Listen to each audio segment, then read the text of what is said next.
Hello बच्चों, welcome back the environment of Pakistan, जिसका हमने यूनिट नंबर 1 स्टार्ट किया था। और पिछली वीडियो में हमने page number 1 to page number 13 दो टॉपिक्स को कवर किया था। और आज की वीडियो में हम पेज नंबर 13 से ही दोबारा स्टार्ट करेंगे। टॉपिक है हमारा द बलूचिस्तान प्लाटो। बलूचिस्तान की सतह मरतफ़ा। बलूचिस्तान का सतह मरतफ़ा पाकिस्तान के जनूब मग़रिब में वाक़या है, जिसकी ऊंचाई बुनियादी तौर पर 600 से लेकर 3010 मीटर तक है। ये तकरीबन 3,47,190 मुरब्बा किलोमीटर का एक वसी रकबा है, जिसमें मुतअद्दिद मुख्तलिफ़ कुदरती, टोपोग्राफिकल और नक्काशी आब की खुसूसियात हैं, जिनकी शनाख्त दर्ज झेल की जा सकती है। शुमाली बलूचिस्तान के बेसन्स। बलूचिस्तान के सतह मरतफ़ा में बहुत से इर्रेगुलर डिप्रेशंस हैं, जैसे कि ज़ोब और लोरालाई के बेसन्स, जो टोबा काकड़ के सिलसिले और सुलेमान सिलसिले के दरमियान वाक़ हैं। लोरालाई दास के जनूब मग़रिब में वादी कोयटा है, जो पहाड़ी सिलसिलों से घिरी हुई है। बारिश शाज़ो नाज़िर ही होती है, लेकिन जब बारिश होती है तो दरिया तंग नाले बन जाते हैं, और जब वो दामन तक पहुंचते हैं, पहाड़ों में वो रेत और गाद के अलावा बजरी और पत्थर जमा करते हैं। नदी नालों के ज़रिए लाए जाने वाले मवाद के जमा होने से पैडमॉन के मैदानी इलाकों में चले हुए पंखे बनते हैं। मगरबी बलूचिस्तान के बेसन्स पहाड़ी सिलसिलों जैसे कि चागी की पहाड़ियों, रास्को, सेहन और वस्ती मकरान के दरमियान कई बेसन्स मौजूद हैं। ये इलाका तकरीबन मुकम्मल तौर पर पौधों से खाली है, यहाँ तक कि सर्दियों में भी बारिश बहुत कम होती है। इन बेसन्स का समंदर तक कोई रास्ता नहीं है, इसलिए जब बारिश होती है तो ये आर्जी नदियों और नदी नालों में बह जाती हैं, जो बेसन्स में बहती हैं, और या तो ज़मीन भीग जाती है या आर्जी झीलों में जमा हो जाती है। इसलिए इन बेसन्स को अंदरूनी मुल्क नक्काशी आब के तास कहा जाता है। आर्जी झीलों को मुकामी ज़बान में हामून कहा जाता है। वो नमकीन झीलें हैं जो अपने पीछे नमकीन परत छोड़ जाती हैं। जब इनका पानी बुखारात से निकल जाता है, फिर इसे नमक का पैन कहा जाता है। सबसे बड़ा हामून मुश्किल कहलाता है, और ये सहराए खारान के मगरबी हिस्से में है। आपको फिगर 1.33 पर या बलूचिस्तान के एटलस नक्शे पर एक और हामून तलाश करें। पहाड़ी सिलसिले। बलूचिस्तान का सतह मरतफ़ा 600 से 3010 मीटर की बुलंदी के साथ मुतअद्दिद बंजर पहाड़ी सिलसिलों से ढका हुआ है। ये इंतहाई मादनियात से भरा हुआ है, ख़ास तौर पे चागी की पहाड़ियाँ, जिनमें तांबे, सोने और सल्फ़र के ज़खायर मौजूद हैं। बहुत से तलाश के अमल में हैं। The coastal area. साहिली इलाक़े। बलूचिस्तान के सतह मरतफ़ा के साहिली इलाक़ों को मशरक़ी और मगरबी हिस्सों में तकसीम किया जा सकता है। मशरक़ी हिस्सा लसबेला के मैदान पर मुश्तमिल है, जो बजरी और रेत के टीलों से भरा हुआ है। मगरबी हिस्सा मकरान कोस्ट के नाम से जाना जाता है, जहाँ मकरान कोस्ट रेंज है। मकरान कोस्ट रेंज समंदर में प्रोजेक्ट करता है और एक तंग साहिली मैदान बनाता है।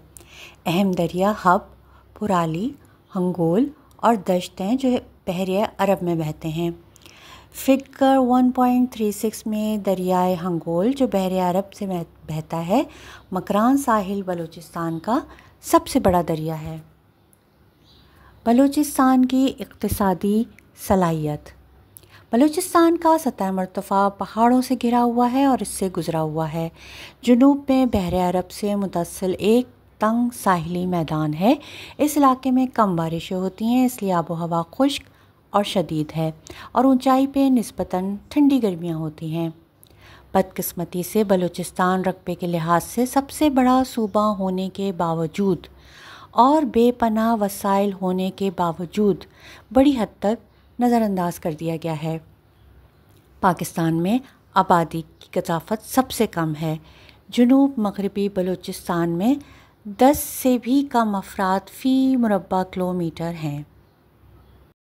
फिगर 1.38 बलूचिस्तान की बंजर ज़मीनें खजूर के बागात के लिए इस्तेमाल की जा सकती हैं। दरख्तों की गहरी जड़ें ज़ेरे ज़मीन पानी जज़्ब करती हैं और रेतीली मिट्टी में ज़िंदा रह सकती हैं। वाटर रिसोर्सेज, आबी वसाइल। पानी का कोई बड़ा ज़रिया नहीं है और सूबे को पीने और आबपाशी के पानी की कमी का सामना है। सप्लाई ज़्यादातर पानी की छोटी स्कीमों पर मुनहसर है, जैसे कारेज सिस्टम, फिल डाइवर्जन चैनल्स और थोड़ी तादाद में ट्यूबवेल। फिल डाइवर्जन चैनल्स क्या हैं और इनमें से कितनी स्कीमें बलूचिस्तान में दिखाई गई हैं? ट्रांसपोर्ट और कम्युनिकेशन। बहुत सी सड़कें और रेलवे लाइंस इक्तिसादी लिहाज से बहुत कम सोच समझ के तामीर की गई हैं, लेकिन 21वीं सदी में सड़कों के नेटवर्क को ख़ास तौर पे बहुत वसी और बेहतर किया गया है। फिगर 1.39 में आप मकरान कोस्टल हाईवे देख सकते हैं, जो कराची को गवादर पोर्ट से जोड़ती है। बलूचिस्तान की इक्तिसादी तरक्की में एक नए दौर का आगाज़ कर सकती है। पेज नंबर 16 पर आ जाइए। आपको फिगर 1.40 तिब्बत बलूचिस्तान की एक मसरूफ़ सड़क मामूली सी तरक्की के साथ नज़र आ रही है।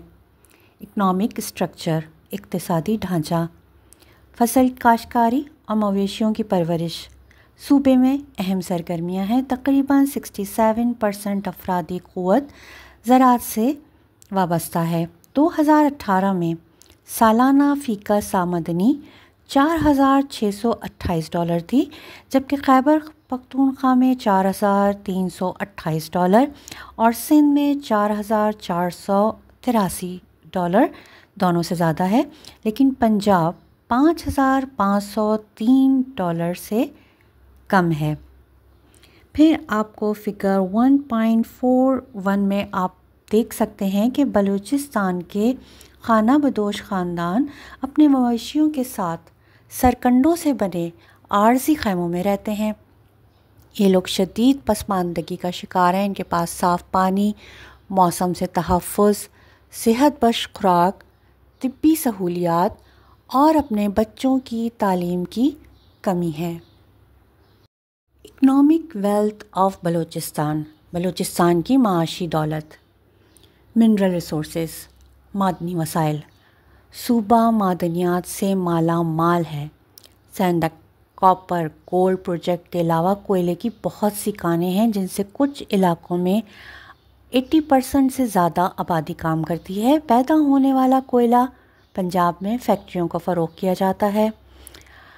सर्वे के मुताबिक पंजकोर और खारान ज़िला में बहुत सा गोल्ड मौजूद है। बलूचिस्तान में ख़ाम तेल और कुदरती गैस के काबिल कदर ज़खायर मौजूद हैं। मुल्क में गैस की सप्लाई का तकरीबन 46% सुई से हासिल किया जाता है, जो कि बलूचिस्तान की सतह मुर्तफ़ा पे नहीं बल्कि ज़ीरी सिंध के मैदानी इलाके के किनारे पर है। अब आपको एक क्यू बॉक्स नज़र आ रहा है। बॉक्स में लिखा है, बलूचिस्तान की सतह मुर्तफ़ा की काश्तकारी की सलाहियत को आबादी के लिए खुराक फ़राहम करने के लिए मुकम्मल तौर पर इस्तेमाल किया जाना चाहिए। हुकूमत बलूचिस्तान को बुनियादी स्ट्रक्चर की सहूलियात फ़राहम करने के लिए मज़ीद सरमायाकारी फ़राहम करना चाहिए। आप किस बयान से ज़्यादा मुत्तफ़िक़ हैं? अपने जवाब की वजूहात बताएं और अपने जवाब की तायीद के लिए उन मकामात या मिसालों का हवाला दें जिनका आपने मुताला किया है। एग्रीकल्चर, ज़राअत, फ्रूट प्रोडक्शन, फलों की पैदावार। उगाए जाने वाले अहम फल खजूर, अंगूर, सेब, बादाम, खुबानी, बेर, आड़ू, खरबूजा और अनार हैं। मजमूई पैदावार का तकरीबन 75% आम तौर पर दीगर सूबों की मंडियों में मांग और कीमतों के मुताबिक मुंतकिल हो जाता है। कराची बलूचिस्तान के फलों की सबसे बड़ी मंडी है। सेब, अंगूर, खुबानी, खरबूजे, आड़ू, बेर और अनार खलीजी रियासतों को भी बरामद किए जाते हैं, यानी कि गल्फ स्टेट्स को। पेज नंबर 17 पे आ जाते हैं। वेजिटेबल सीड इंडस्ट्री, सब्जियों के बीजों की सनत। ऊपरी इलाके अपनी लंबी सर्द सर्दियों के साथ सब्जियों के बीज उगाने के लिए मौजू हैं, जिन्हें इब्तदाई तौर पर पेवंदकारी के लिए कुछ सर्द मौसम की ज़रूरत होती है। इसी तरह गर्म खुश्क गर्मियाँ आला और वसी फूलों और आला म्यार के बीजों की तश्कील के लिए साजगार हैं। Live stock and their products, मवेशी और उनकी मसनूआत। बारिश की कमी और आबपाशी की कमी की वजह से इस खत्ते में खाना बदोश मवेशियों की काश्तकारी आम है। मवेशियों की सबसे अहम मसनूआत ऊन, बकरी के बाल और खाले हैं। मुल्की ज़रूरियात को पूरा करने के बाद ये सरकारी ग्रेडिंग स्कीम के तहत बैरून मुल्क बरामद कर दिए जाते हैं, जो बरामदात के मेयार को यकीनी बनाती है। फ़िशिंग, माहीगीरी। माहीगीरी या तो घरेलू इस्तेमाल यानी रोज़गार के लिए है या तिजारती मकासद के लिए है, मुकामी और बैनुल अक़वामी मंडियों में फ़रोख्त की जाने के लिए। बलूचिस्तान की 3 अहम माहीगीरी बंदरगाहें गवादर, पसनी और ओरमाड़ा हैं। ज़्यादातर केच मुकामी तौर पे खाया जाता है और तकरीबन 30% यूरोपीय यूनियन के ममालिक को बरामद कर दिया जाता है। दीगर बरामदी मुकामात में जापान, चीन, मलेशिया, जनूबी कोरिया, श्रीलंका, सिंगापुर, अमेरिका शामिल हैं। मुस्तकबिल के इम्कानात, मादनी वसाइल की तलाश की जा रही है, जैसे कि सैंडक कॉपर गोल्ड प्रोजेक्ट में है। भेड़ों और बकरियों की मसनूआत काबिल बरामद हैं, लेकिन इनमें मयार और मिकदार दोनों लिहाज से बेहतरी की ज़रूरत है। गवादर में गहरे समंदर की बंदरगाह को नए बेल्ट एंड रोड इक़दाम के हिस्से के तौर पे तैयार किया जा रहा है। मंसूबों में कंटेनर जहाज़ों के लिए 100 बर्थें शामिल हैं, जिनमें सालाना 400 मिलियन टन कार्गो हैंडल करने की गुंजाइश है। नकलो हमल के मंसूबों में एक नया बैनुल अक़वामी हवाई अड्डा और बंदरगाह और मकरान कोस्टल हाईवे के दरमियान 6 लेन एक्सप्रेस वे शामिल हैं। मछली की प्रोसेसिंग में नई टेक्नोलॉजी और आला मेयार ने नई बरामदी मंडियां खोल दी हैं। The Potohar plateau and the salt range. Potohar सतह मरतफ़ा और सॉल्ट रेंज। पोटोहार सतह मरतफ़ा और सॉल्ट रेंज इस्लामाबाद के जनूब में दरियाए सिंध और दरियाए जालुम के दरमियान वाक़ है। ये वसी फ्लैट इलाकों के साथ एक खुली गैर मुनक़सिम ज़मीन है। नीचे फिगर 1.43 में पोटोहार सतह मरतफ़ा और सॉल्ट रेंज आपको नज़र आ रही है। पोटोहार की औसत ऊंचाई सतह समंदर से 300 से 600 मीटर है। काला चिट्टा और खैरी मराज जैसी पहाड़ियाँ सिर्फ 1000 मीटर से ऊपर हैं और कम मज़ाहिम चट्टान की कटाव के बाद मज़ाहिम चट्टानों के पीछे रह जाने का ज़्यादातर नतीजा है। पेज नंबर 18 पर आ जाते हैं। प्लाटो को बहते हुए पानी के अमल से जुदा कर दिया गया है। इसे बैकलैंड टोपोग्राफी के नाम से जाना जाता है। आपको फिगर 1.44 में पोटोहार प्लाटो की कुछ टोपोग्राफिकल खुसूसियात नज़र आ रही हैं। पोटोहार प्लाटो की कुदरती टोपोग्राफिकल और नक्काशी की खुसूसियात। फिगर 1.46 में कुछ खाके बैकलैंड टोपोग्राफी की खुसूसियात को ज़ाहिर करते हैं। दरियाए स्वान इस खत्ते की गालिब खुसूसियत है। ये गलियाँ और बड़ी झाड़ी वाले मैदान बनाता है, जो बुनियादी तौर पे ज़राअत के लिए इस्तेमाल होता है। पोटोहार प्लाटो मादनियात जैसे नमक, जिप्सम, चूना, पत्थर, कोयला और तेल से मालामाल है।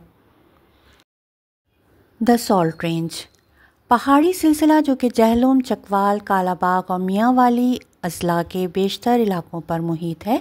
सॉल्ट रेंज के नाम से मशहूर हुआ है क्योंकि इस्लामाबाद से तकरीबन 160 किलोमीटर दूर एक छोटे से कस्बा खेवड़ा में नमक की कानें हैं, जो इन पहाड़ों में वाक़या हैं।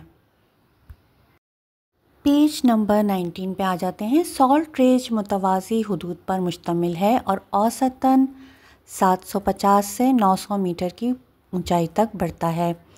साकेसा जो चोटी है वो सॉल्ट रेंज में सबसे ऊंचे मुकाम पर है। फिगर 1.48 में सॉल्ट रेंज का एक फ़िज़ाई मंज़र आपको दिखाया जा रहा है, जिसमें ज़मीन की खुसूसियात आपको नज़र आ रही होंगी। नमक को जिप्सम, डोलोमाइट और मिट्टी से ढाँप दिया जाता है। हदूद पूरी तरह ख़राब हैं और नदियों के ज़रिए कट रहे हैं। किलर कहार और कबीकी जैसी झीलें इस इलाके की कुदरती खूबसूरती में इजाफ़ा करती हैं। सॉल्ट रेंज नमक, जिप्सम और चूना पत्थर जैसे मादनियात से मालामाल है। Economic activity and lifestyle in the Potohar plateau. Potohar से तामुर्तफ़ा में खास इक़्तिसादी सरगर्मी और तर्ज़ ज़िंदगी। पोटोहार प्लाटो और सॉल्ट रेंज गैर धाती मादनियात से मालामाल है। चूना पत्थर, मार्बल, चट्टानी नमक, मट्टी, डोलोमाइट और साबुन पत्थर जो सीमेंट, सेरामिक्स और कीमियाई सनतों को खाम माल फराहम करते हैं। इस खत्ते में तेल और गैस के मुतादिद ज़खायर भी वाक़ हैं। अटक ऑयल रिफाइनरी पोटोहार की सतह मरतफ़ा के ऑयल फील्ड से तेल को रिफ़ाइन करने के लिए कायम की गई है। पोटोहार प्लाटो में काश्तकारी का इन्हिसार बारिश पर है। जैसा कि नाहमवार ज़मीन की वजह से नहरी आबपाशी की इजाज़त नहीं है। गंदम, मकई, जौ और चने की काश्त की जाती है। पोटोहार का ज़्यादातर इलाका एक पैदावारी खत्ता है और सड़क, रेल और हवाई रास्ते से काबिल रसाई है, यानी कि तीनों ज़रियों से वहाँ पहुँचा जा सकता है। कुछ शहरी आबादियाँ जैसे जहलुम, चकवाल, पिंडी, इस्लामाबाद को तरक्की दे दी गई है, जिससे आबादी ज़्यादा हो गई है। पेज नंबर 20 पे आ जाइए। सिंध का मैदान। दरिया सिंध और उसकी मावन नदियाँ पूरे पंजाब और सिंध के वस्ती हिस्से में सिंध के मैदान तक बहत के आती हैं। इसके शुमाल हिस्से को पंजनद के ज़रिए अपर इंडस प्लेन के नाम से जाना जाता है। सिंध की 5 अहम मुआविन नदियाँ बशमूल ब्यास, जो हिंदुस्तान में सतलज से मिलती है, सब एक साथ मिल गई हैं। पंजनद के मुकाम पर सतलज के चनाब में शामिल होने के बाद दरिया ख़ुद को पंजनद कहलाता है। दरियाए पंजनद मिठनकोट के करीब दरियाए सिंध में शामिल होने से पहले मज़ीद 72 किलोमीटर तक बहता है। समंदर की तरफ मैदान की अमूमी ढलवान नरम है। 1 मीटर से 5 किलोमीटर के औसत तब्दीली की शरह के साथ सिंध में मिठनकोट के नीचे दरियाए सिंध बहर अरब से मिलने तक एक बहुत बड़ा दरिया बन जाता है। ये हिस्सा ज़ेरी सिंध के मैदान के नाम से जाना जाता है। इंडस प्लेन की ज़मीनी शक्लें दर्ज सेल अलग अलग खुसूसियात रखती हैं, जैसा कि फ़िगर 1.53 में दिखाया गया है। सिंध के मैदान की कुदरती टोपोग्राफिकल खुसूसियात। फ़ाल सैलाबी मैदान, पुराना सैलाबी मैदान, छतें, रोलिंग रेत के मैदान, पैडमॉन्ट के मैदानी इलाके, समंदरी डेल्टा। पेज नंबर 21 पे आ जाते हैं। The active flood plain. फ़ाल सैलाबी मैदान। दरिया के दोनों तरफ ज़मीन की तंग पट्टी को फ़ाल सैलाबी मैदान कहा जाता है, जिसे मुकामी तौर पे बैट या कतरी ज़मीन कहा जाता है। ये तकरीबन हर साल डूब जाता है। बरसात के मौसम के अख्तिताम पे ज़मीन को खुश्क और लटों वाली नालियों से निशानज़दा किया जाता है, जो एलुवियम से भरपूर होते हैं। पानी की कम मिकदार की वजह से दरिया रावी के जनूब निसफ हिस्से के अलावा तमाम दरियाओं के साथ फ़ाल सैलाबी मैदान पाया जाता है, जहाँ सिंध दरियाए सिंध के ज़ीरी मैदान में दाखिल होता है। सैलाबी मैदान तकरीबन 40 किलोमीटर चौड़ा है, जो इसे एक अहम काश्तकारी इलाका बनाता है। मेंडर्स, ऑक्सबो झीलें और लेवीज़ फ़ाल सैलाबी मैदान की अहम खुसूसियात हैं। फ़िगर 1.56 बताती है कि ये कटाव और जमा होने से कैसे बनते हैं। ये खुसूसियात आपको फ़िगर 1.58 में दिखाई गई है, जहाँ दरियाए सिंध ज़ीरी सिंध के मैदानी इलाके में दाखिल होता है, जिससे मेंडर्स और ऑक्सबो झीलें बनती हैं। लेवीज़ की तश्कील को फ़िगर 1.57 में दिखाया गया है। जब दरिया अपने किनारे पर मवाद जमा करता है, ये खुसूसियात बालाई और ज़ीरी सिंध के मैदानी इलाकों में मौजूद हैं। ओल्ड फ्लड प्लेन, पुराना सैलाबी मैदान। मेंडर्स और ढकने वाले सैलाबी मैदानों ने झाड़ू वाले छतों और फ़ाल सैलाबी मैदान के दरमियान के इलाके का अहाता किया है। वो सिर्फ उस वक्त सैलाब में आते हैं जब मानसून की शदीद बारिश होती है। वो पुराने एलुवियम से ढके हुए हैं।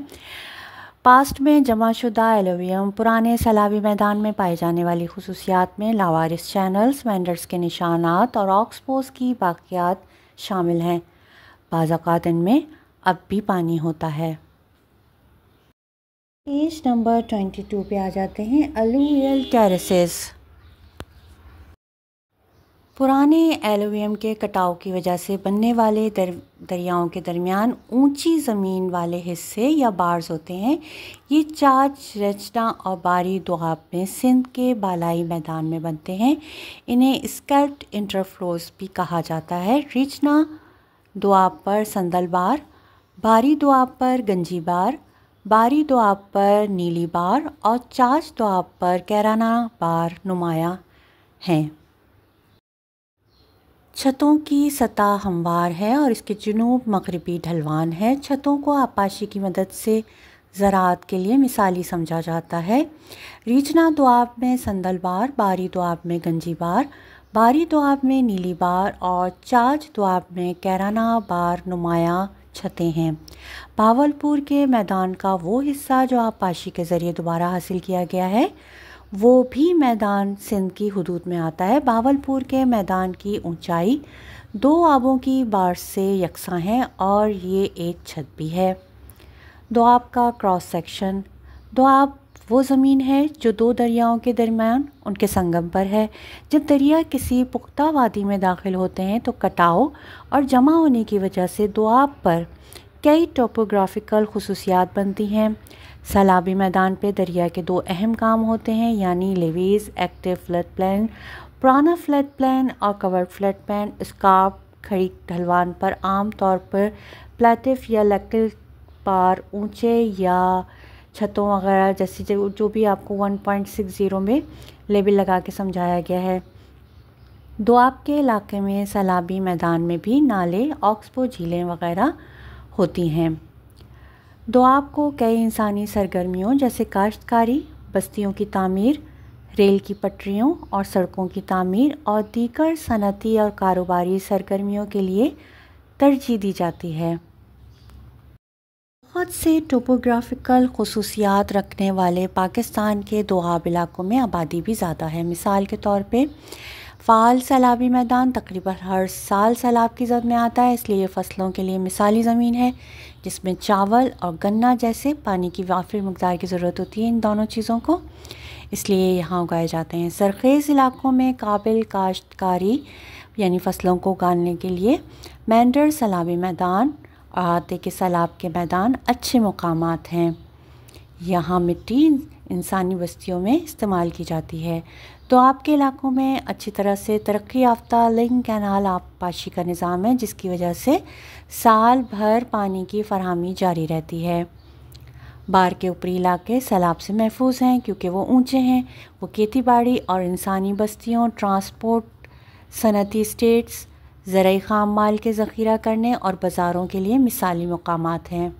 पैटमाउंट के मैदानी इलाके। पैटमाउंट के मैदान सुलेमान, कीर्थर और हिमालयाई पहाड़ों के दामन में वाक़ हैं। पैटमाउंट के मैदानी इलाकों की सबसे ज़्यादा गालिब खुसूसियात में पंखे या शंख हैं जो सुलेमान और कीर्थर पहाड़ों से मशरिक़ की तरफ बढ़ते हैं। सुलेमान और कीर्थर के सिलसिले से आने वाले ज़्यादातर नदियों में पानी का बहाव कम है। ये सिर्फ बरसात के मौसम में ही सरगर्म होते हैं जब वो पहाड़ी ढलवानों से तेज़ी से नीचे बह जाते हैं। जैसे ही वो मैदान तक पहुंचते हैं आहिस्ता हो जाते हैं और फट जाते हैं जो ढलवानों पर फंस जाते हैं। सुलेमान और कीर्थर सिलसिलों के मशरिक़ी जानिब वसी इलाके हैं जबकि दरियाए जहलुम और चनाब के दरमियान और दरियाए चनाब और रावी के दरमियान सवेलक के जनूबी हिस्से पर छोटे इलाके हैं। सुलेमान पैटमाउंट के मैदान को मुख्तलिफ दर्जात के नाम से भी जाना जाता है। पैटमाउंट के मैदानी इलाके बुनियादी तौर पर ज़रई इलाके हैं। समंदरी डेल्टा। इंडस डेल्टा ठट्टा के जुनूब में वाक़ है। डेल्टा की तश्कील को फ़िगर 1.62 में आप देख के समझ सकते हैं। डेल्टा अक्सर 3 रुख के होते हैं जिनकी शाखें मेन डिस्ट्रीब्यूटर्स के साथ पसलियों की तरह मरकज़ी नदी से निकलती हैं। जब कोई दरिया समंदर में बहता है तो जल्द ही उसकी रफ़्तार की जांच पड़ताल की जाती है और वो अपने एलओएम का बोझ समंदर के फ़र्श पे गिरा देता है। डिस्ट्रीब्यूटरों के किनारों पर एलओएम का ज़ख़ीरा मुल्हक़ा इलाक़ों से लेवीज़ को ऊंचा बना देता है। समंदरी पानी अक्सर तक़सीम कुनंदगान के दरमियान की जगह को भरता है जिसके नतीजे में दलदल बन जाती है। इंडस डेल्टा में मैंग्रोव्स की दलदलों के साथ टाइडल फ्लैट हैं। साहिली इलाका आमतौर पे कम और हमवार है। पेज नंबर 24 पर आ जाते हैं। इंडस डेल्टा कराची के मशरिक़ में वाक़ है और इसमें ठट्टा, केटी बंदर, जाती, लड्डियाँ और दीगर छोटी बस्तियां शामिल हैं। इसकी आबादी कम है क्योंकि ये लहरों और जवारों के सामने है। समंदरी पानी, नमकीन मिट्टी और कम सालाना बारिश से ढकी दलदली ज़मीन की वजह से ज़राअत भी महदूद है। सिंध में दुनिया का 5वां सबसे बड़ा दरिया का डेल्टा है और इसमें 10 लाख से ज़्यादा लोग रहते हैं। ताहम सिंध तास में ऊपर की तरफ आने वाली तब्दीलियाँ डेल्टा के इलाके को मुतासर करती हैं, ख़ास तौर पे आबपाशी के लिए की जाने वाले पानी और तिलछट के नुकसान की वजह से। इंडस डेल्टा तक पहुंचने वाला सिंध का पानी 250 मिलियन किलोमीटर फ़ी साल से कम होकर 100 मिलियन किलोमीटर या इससे भी कम हो गया है। इस वजह से समंदरी पानी डेल्टा चैनल्स में मज़ीद बहने लग गया है। ज़रख़ेज़ चावल के खेतों की जगह नमक की दलदल बन जाती है और देहाती नकल मकानी पर मजबूर हो गए हैं। जैसा कि ग्लोबल वार्मिंग की वजह से सतह समंदर में इजाफा हुआ, खारा पानी मज़ीद अंदरूने मुल्क पहुंच जाएगा। एक वक्त में दरियाए सिंध ने हर साल 300 मिलियन टन तिलछट बहरिया अरब ले जाता था। हज़ारों सालों में इसने डेल्टा बना दिया। 2000 तक दरिया हर साल 100 मिलियन टन से कम तिलछट ला रहा था। डेल्टा की तामीर के लिए कम तिलछट पहुंचने के साथ आज ये समंदर से आसानी के साथ मिट जाएगा। तिलछट मीन्स सेडिमेंट। रोलिंग रेत के मैदान सहराई इलाके के उन्वान के तहत इस बात को हम ज़ेर बहस लाएंगे। ज़ीरी सिंध के मैदान में पाए जाने वाले नुमाया ख़तोकाल हैं। ये रिजेस हैं सिंध में जो लाइमस्टोन से बनी हुई हैं, यानी कि चूने के पत्थर से। एक क्रिस्टा की एक तरफ ढलवान होती है, दूसरी तरफ हल्की सी डिप होती है, जैसा कि आप फ़िगर 1.64 में देख सकते हैं। रोड़ी कोस्टा 80 मीटर्स की बुलंदी तक पहुंचता है और इसकी लंबाई 48 किलोमीटर है। गंजी टक्कर 24 किलोमीटर के फासले पर हैदराबाद से जुनूब की तरफ फैला हुआ है। ये भी चूना पत्थर की चोटियाँ इसके लिए एक मजबूत बुनियाद फराहम करती हैं। आबपाशी के लिए बैराजों की तामीर आमतौर पर फ्लैट ज़मीन को मुख्तलिफ करके इलाके की कुदरती खूबसूरती में भी इजाफ़ा करते हैं। इसके साथ ही हम इस वीडियो को यहीं मुकम्मल करते हैं। नेक्स्ट वीडियो में हम economic activities in the Indus plain से दोबारा स्टार्ट करेंगे क्योंकि वीडियो बहुत तवील हो गई है। ओके, अगर आप लोगों को वीडियो अच्छी लगी है, समझ आया है, क्योंकि आप लोगों को ज्योग्राफ़ी बहुत खुश्क और बोरिंग लगता है, अगर आपको अच्छा लगा है, आसानी से समझ आया है, तो अपने क्लास फेलोज़ और दोस्तों के साथ इस वीडियो को ज़रूर शेयर कीजिए।